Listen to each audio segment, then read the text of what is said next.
Hello, I'm Françoise Vergès, speaking of my last book, Making the World Clean, Wasted Lives, Wasted Environment, and Racial Capitalism. I mean, it was by reading some fact in the news that, started for me that question, of the structural denial of basic needs, of the elemental, the fact that your body, the body, have basic need that has nothing to do with the politics of desire, for instance. And the fact were the following.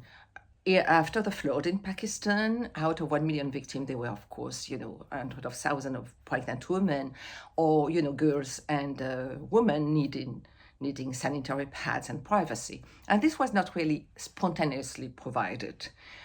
The same thing in Turkey after the earthquake, no privacy, no sanitary pads, no, answering this basic need. And in Palestine, in the camp, during, the bombing of Gaza by Israeli army, women had to cut fabric of their tent to fabricate their own sanitary pads. And I started to think, what is this? How do we explain that gap between incredible discovery in technology and medicine and everything, and the fact that, the world cannot even provide, toilet, sanitary pads. I mean, really something that does not ask for incredible effort from the state. So I started to look at this structural denial out just of, the consequence of political austerity, but as really belonging to the history of the colonial racial making of the planet. So the colonial racial division between clean and unclean, smelly and unsmelly, and how the white colonial world presents itself as clean and unsmelly, absolutely, like perfect, and assign to those that it describes as dirty and smelly the task to clean their world and make it unsmelly. And in the meantime, as as capitalism grows, producing waste that is being dumped in the global south or dumped near racialized and poor neighborhood in the north. So that fabrication of a planet, where you will have clean air, clean water on the one side, and of course the state and, the colonial racial regime will, of course, make the choice of abandoning this country or this neighborhood with the complicity of some of the state.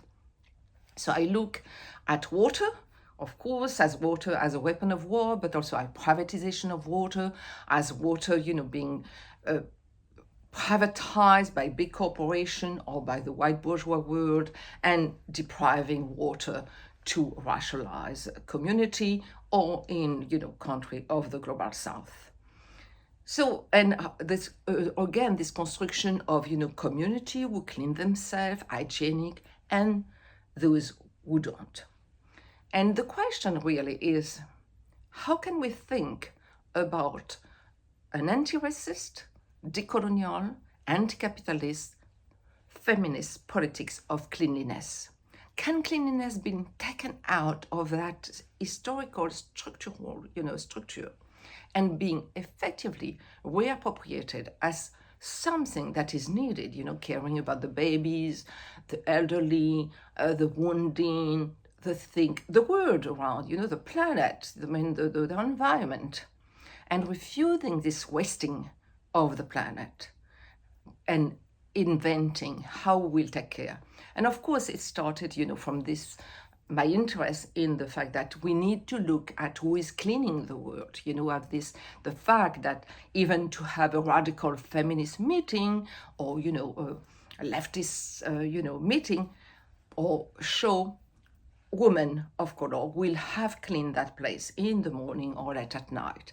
And that is not just about male domination or, no, it's about a construction of the world that is effectively arresting the making of the world clean, arresting of the exploitation and the deprivation of people around the world, people, non-white people.